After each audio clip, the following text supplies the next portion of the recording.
Hi, it's Cara and welcome to another video. We have a massive haul here. It's none of those books. I've got stacks here, but let's get through them as fast as we can.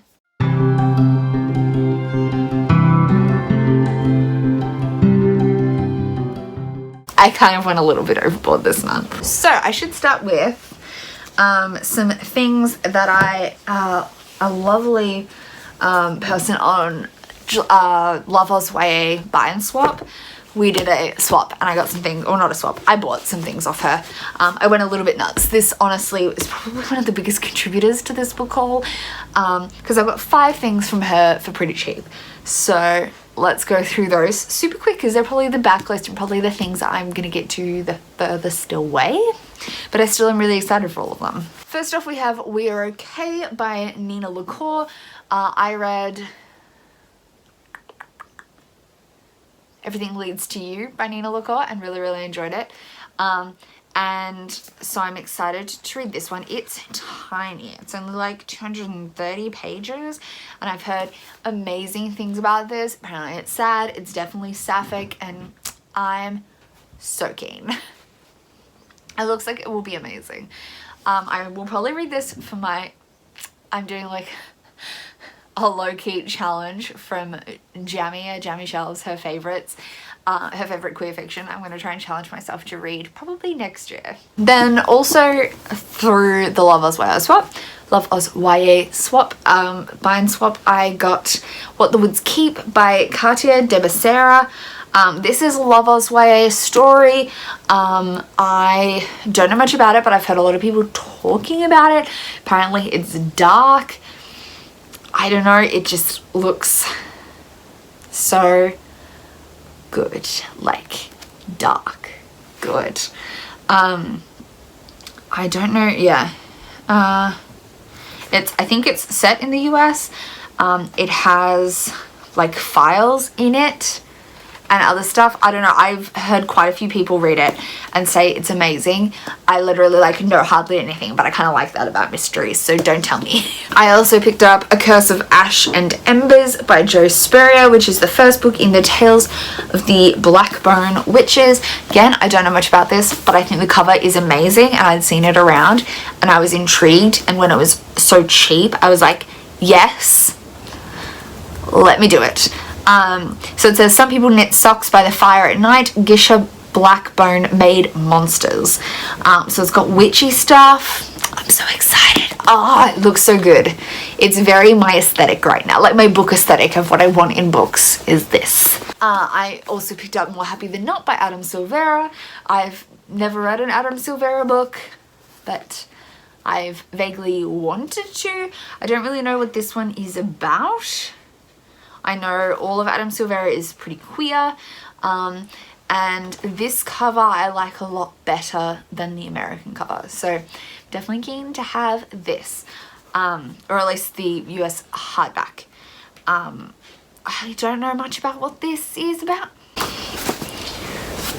I really don't know. Oh, okay, yes, no, I do remember. They have a memory altering procedure that lets you get rid of your depression or whatever, but or any kind of stuff like that. But there is some things that he would have to give up if he took it, I think. But I don't really know because I've never really fully invested in the Adam Silvera stuff before. And the other thing I got was E.K. Johnston's 1,000 Nights, which is a retelling of 1,001 Nights, I'm gonna guess. It is really pretty. This feels like a self-published book even though it's Macmillan. Like, it's got those like white creamy pages that tend to go with that. And it's got this beautiful cover which cuts through to obviously look like the peacock feather here.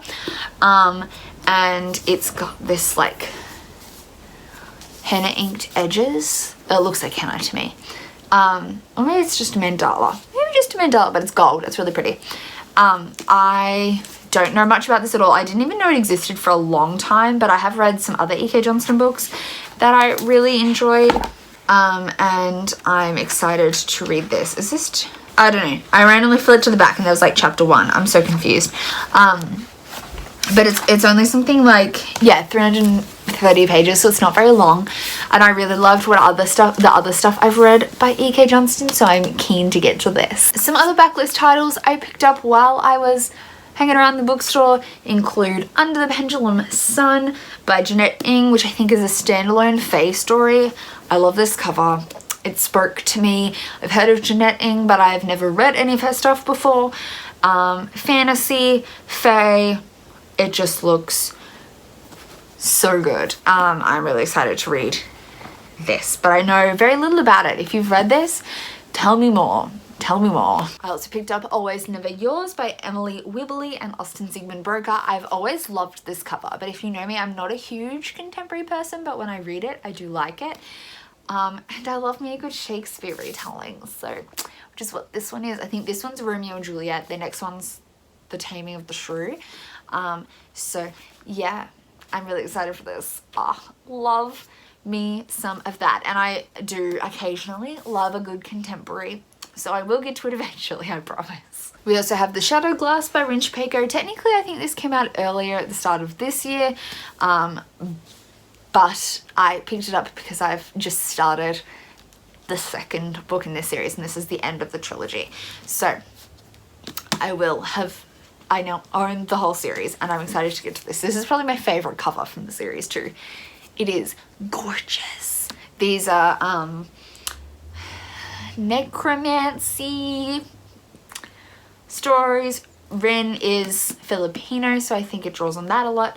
But it's also just so good. I enjoyed the first one. There were some things I didn't like, but they're not things that I think will carry through. So I am currently really enjoying the second one. I also picked up, because I read the previous one, Elantris by Brandon Sanderson. I just finished The Hero of Ages, which is the last of the original Mistborn trilogy, and I decided instead of carrying on with the rest of the Mistborns or picking up a different series, I was going to try Elantris, which is a standalone, or currently a standalone. It is a little shorter. It's only 600 pages, but it's got really tiny writing. I don't know much about the plot of this, but this is his first novel, I think, and I'm really excited to read it. I have a feeling there's like low-key zombies? Maybe. Not sure.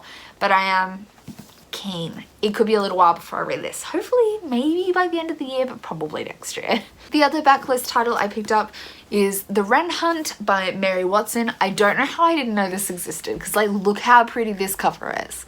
This like speaks to me on so many levels. I don't know that much about it at all. I know the sequel's coming out soon, but I know there's some forest kind of things. She's an augur, so some clairvoyancy stuff, yes. A game, ancient magics, families. This sounds like everything I want and love. It's only 400-ish pages, and I am very keen to get to this. It's like, again, I talk about my aesthetic. This is selling it to me on my aesthetic. Everyone's been doing such a good job of that lately. Yes. Then we have a bunch of new releases that I picked up.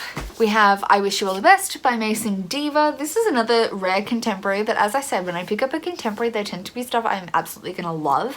And this follows Ben, who is non-binary, and they are attending a new school after having been kicked out of home, I think. And it's their budding relationship with Nathan? Yes. So queer romance kind of, and it looks so good. I've heard a lot of people talking about it, saying it's amazing. Mason's obviously part of the community, and I'm really excited to read this. Another contemporary, strangely. I got quite a few contemporaries this month. Look at me go. We have With the Fire on High by Elizabeth Acevedo, who's the author of The Poet X. I really enjoyed that one, which is told in verse. This one's just told in prose. And we follow, what's her name? Emily, who is, Emily? I didn't look it up beforehand. I am terrible. She's a teen mum and she's looking after her daughter and her abuela, but she really wants to be a chef or a cook. And it talks a lot about food, and food in books really gets to me. I'm definitely excited to read this. I've heard lots of good things about it as well. Also, all that representation. There is so much good stuff in here. So good. A book I'm currently reading, we have Soul of the Sword by Julie Kagawa. I almost called it Soul in the Sword, and I think I've called it that many times. You can see it's tabbed out because April and I are currently buddy reading this, and I should read some of this as soon as I finished filming this video. This is the sequel to Shadow of the Fox, which we both really enjoyed. It's a Japanese fantasy following our main character Yumiko, who is a kitsune or half kitsune shapeshifter.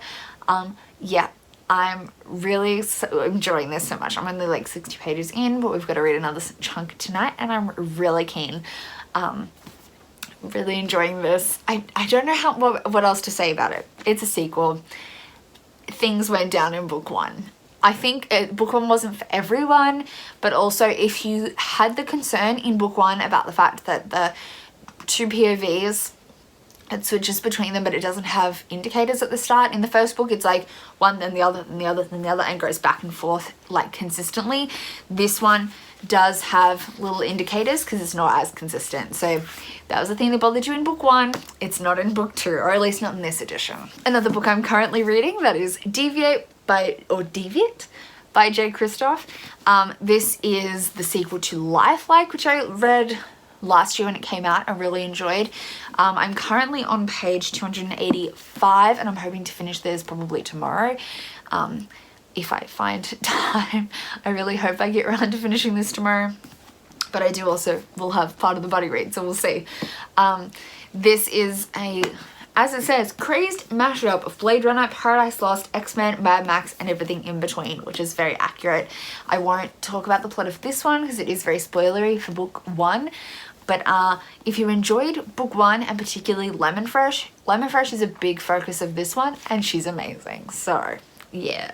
The last of my currently reading books, we also have King of Fools by Amanda Foody. If you watch my vlogs, this was a trial for me to get my hands on, but I did pick it up. I am currently 50 pages in, so I'm hardly in at all. This is the sequel to Ace of Shades, which I read earlier in the year last year, really loved, and I'm very excited to get to this, but it is so chunky. It's like 650 pages. It's huge. I'm definitely going to be finishing this in July. This is a heisty fantasy set in City of Sin, New Reigns, which I believe is based on New Jersey. And I just love Amanda Foody's writing. It's so good. I loved Ace, that was a burp, sorry. I loved Ace of Shades, and I'm really excited to power through this, especially later in, like right at the end of June, start of July. I have too many priorities right now. Some anthologies that I picked up. We have Kindred, 12 Queer Love Oswaye stories, edited by Michael Earp. Earp? I don't know how to pronounce your surname, Michael. This has a whole bunch of Australian authors, including Claire G. Coleman, Benjamin Law, Krista Solkis, Ellen Van Neven. I'm just really excited for the whole bunch. And they're nice and short. This whole anthology is only 283 pages, so I think I can definitely power through this super fast in July. It's on my TBR. I'm excited for it. Yeah. And this is obviously all own voices, all Australian, all LGBT, but also very racially diverse as well. When you consider the Australian population, that makes sense. So we have Indigenous authors, but also Asian, Australian, and disabled, and a whole lot of other rep in here as well. There's a whole lot of different stuff. I'm excited. The other anthology is, of course, The Ghost of the Shadow Market by Cassandra Clare, Sarah Reese Brennan, Maureen Johnson, Kelly Link, Robin Wasserman. Of course, I've read most of these except for the two that just come in the bind up, but I'll be reading them in July and popping it on my shelf next to all my other Shadowhunters books. I'm really excited about it.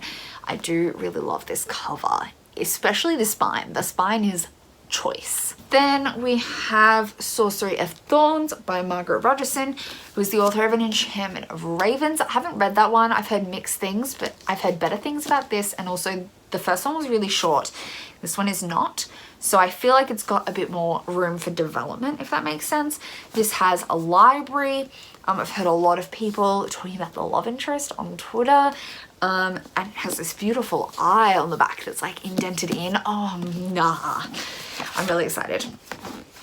It's just a plain under, but I'm very keen about it. What's with everyone doing this mixed color lately?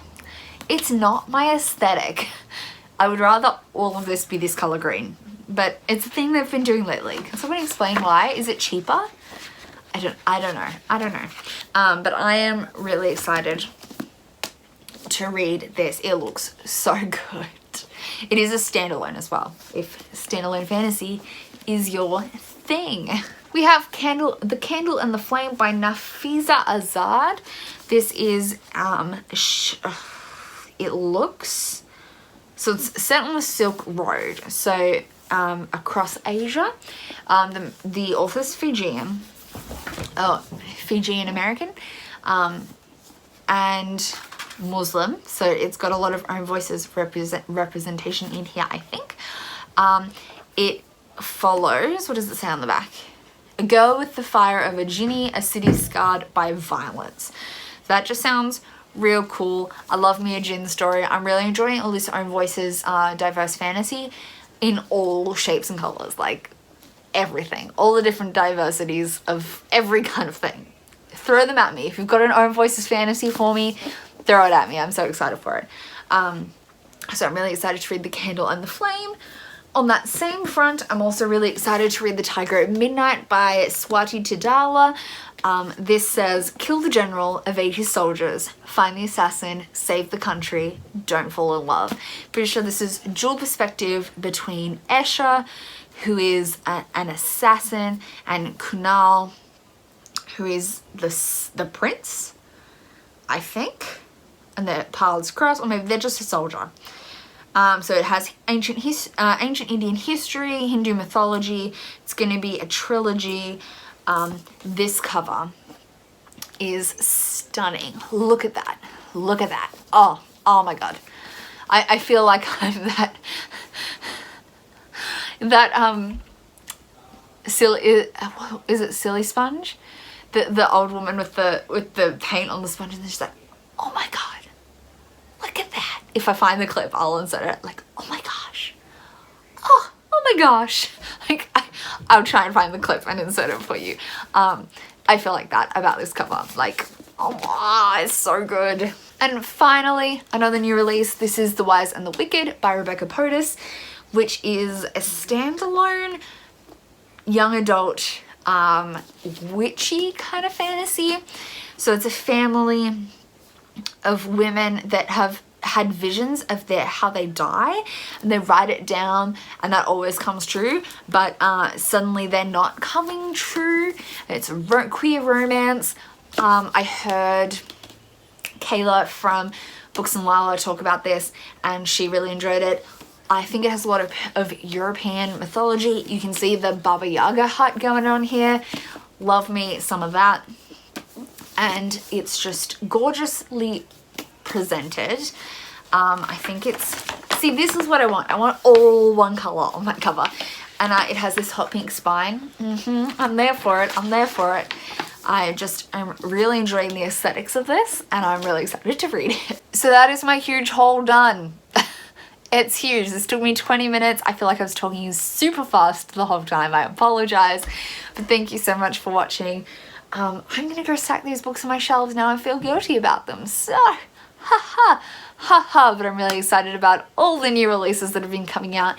I have been focusing a lot on new releases this year and just picking up all the things that appeal to me new release wise. So I kind of feel guilty, but also kind of don't, especially when I look at like September, October, November, which looks insane. It's only good, but insane. So thank you so much for watching this book haul. I will see you soon with my June wrap up and my anticipated reads for the next quarter. And otherwise, I'll see you soon with another video. Bye!